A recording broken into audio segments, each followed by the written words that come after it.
The Cayo Perico Heist got nerfed pretty hard. However, it's still probably the best heist to do when you consider how much time and money you get paid out of it. It's definitely the most rewarding one for sure. And it's still fun and entertaining as well too. Once you get the setup missions done, which is all pretty much the same as how it used to be on your faster routes of doing it. Then you go into your setup, and the guards on the island now can spot dead bodies, and they can spot a lot farther in their field of view than normal. And there's a lot of inconsistencies of how well they can spot you. So with time and trial and error, you get better and better at the heist. This is probably like my 10th time going through. I finally smoothed out the whole heist going through. But once you get to the base, to the main drainage tunnel, go to the top, shoot this first guard. If you're lucky, he drops a gate key. This time here, he just dropped a key card, which is not what I want for solo. Basically useless. Follow this route here. It seems risky when you first do it, but it's straightforward and it's really easy. As long as you run right when you start in, the chances of you getting spotted are really rare. Once you get to the spot here, you just have to kind of take your time because you might shoot the pole, so just be careful. This guy could drop a gate key too. There's about 3 chances you get, which is not very many chances, but if they do drop, then it makes your run a bit faster.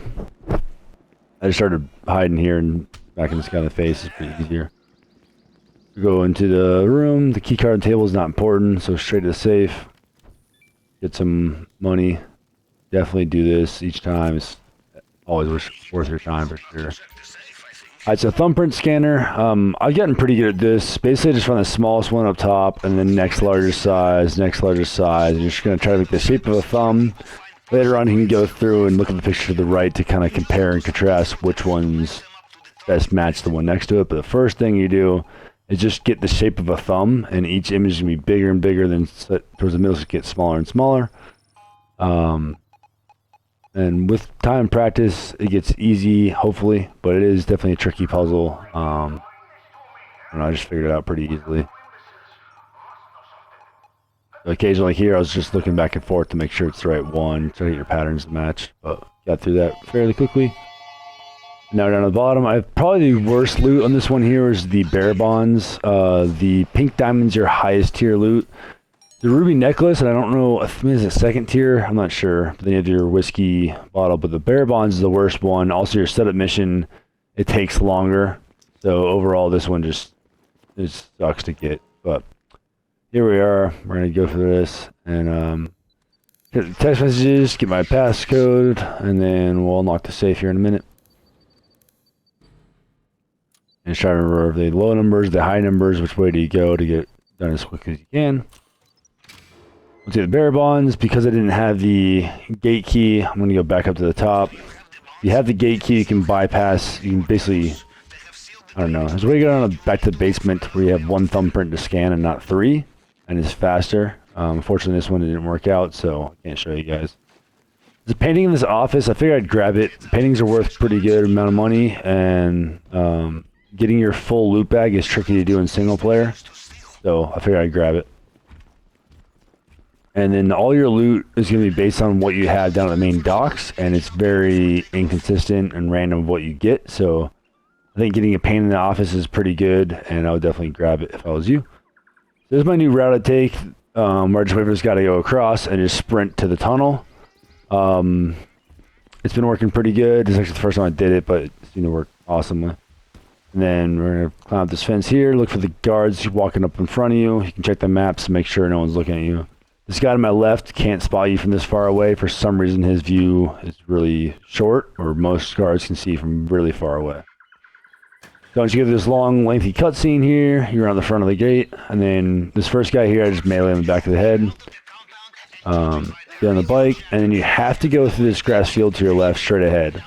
There's a guy in a Jeep driving through. If you do not kill this guy in the Jeep, he'll drive around and spot the dead bodies, and your cover will be blown pretty quickly. When you're first doing this, it's a little tricky. I am playing on console, so my aim's not the best, but I'm getting better and better at doing it. Now I'm going to drive back towards the beginning. If you look at the mini-map, you're basically going to look where the road forks off, straight in front of you on the map there. Just remember which way you're going. You don't want to pull out on the wrong side of the hedge in front of a guard. Just be careful. I'll get my AR out. I'm gonna kill this guy here. Take your time, get the headshots. Of course, the auto aim locks the body all the time, which is a little bit annoying. So this guy here, first guy the headshot, and then just mow the next guy down. Just don't stop shooting, make sure he's dead. Then you go over here to this security cam. Very important to this camera out. Make sure you do that. Next is the bike right up ahead here, if you don't get stuck on this little bollard here. So we'll drive across the dirt road. And there's a driver's gonna be on the road here in a minute, so I just went straight. Try to get to the top of the ridge line here without hitting any trees. Be careful of that tower guard to the right. Now, just so happened that Jeep guy came out around here, and I got kind of lucky he didn't see me, but it all worked out. And now I'm gonna try to find my way through the bushes. I got through pretty smoothly here, but it definitely takes some time and practice to get through those bushes smoothly. So back to the top of the ridge, and then back down to the main docks. We're just gonna drive straight in, take a left, look for this guard by this camera, shoot the guard first, and then the camera second. So, lined up, guards down, and then next, camera. Take your time here, you have plenty of time, no one's gonna drive by and see you. Alright, let's get out, check your gate loot. If you're lucky, you get the green packages of weed. Cash is the worst loot you can get. The next tier is the silver bars on this cocaine, I don't know what it is. So I grabbed all the cash here, because that's all I could really do. Now I could grab the cash next to it, but I decided to go to the other loot spot to see if I can get a better loot. And there's a little window here, you can look for this guard. Highly recommend doing it this way. The guard can't see you, you can shoot him really easily. Line up the shot, take it, and then we're gonna run out. So, usually on cell, if you don't have a painting, you have to go to the second loot spot anyways. So I wanted to show you guys this. That was also why I went over here. If you shoot this guard here, just again take your time. He will turn around pretty quickly, so just try to be quick, but not, you know, don't rush it. Alright, so next cage loot here. Inside here we have much better loot. I thought it was cash at first, but we got lucky and it's actually a better tier. So I think it was worth the time coming over here, but again, I just want to show you guys, if you don't get a painting, you have to go to both of these loot spots to get a complete full loot bag. And I just so happened to do this run really smooth, where I had no restarts at all, and so I'm going for the elite bonus. I'll make sure I get a full loot bag, get it done in 15 minutes, which I think we're close to that number there. We'll shoot this guard here. I don't think this is very necessary. I think you probably drive off, get spotted by him, and still make it out without any problems, but he might see you and jump on the boat, so the boat can be a bit of a pain in the butt too, so make sure you jump early. If you jump too late, he'll dive into the water. With some time practice, you get a little bit better at doing it. But again, you jump a little bit early. This guard here on the left's going to see you, but it's not going to matter. And now you're just going to drive straight forward, keep driving the long journey all the way out to the cutscene. Make a transaction with this boss man here. I don't know what he's doing, but he's just giving us money, so that's all good. And here are the results of the heist. Passed. Great job. My take was a little over 1 million. We got the elite challenge, under 15 minutes.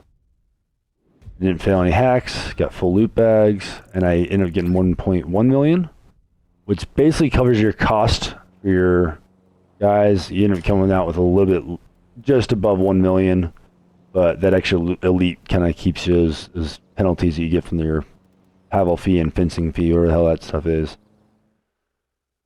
And the whole reason I did this mission tonight was to get this submarine car.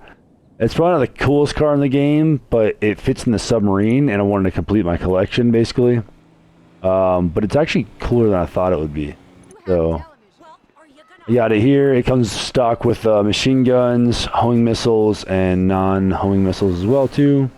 And the ability to just drive into water and submerge and not destroy your car, which is kind of cool. I also like the old school style of it. Looks like a 1970s car. Crazy sunroof on it.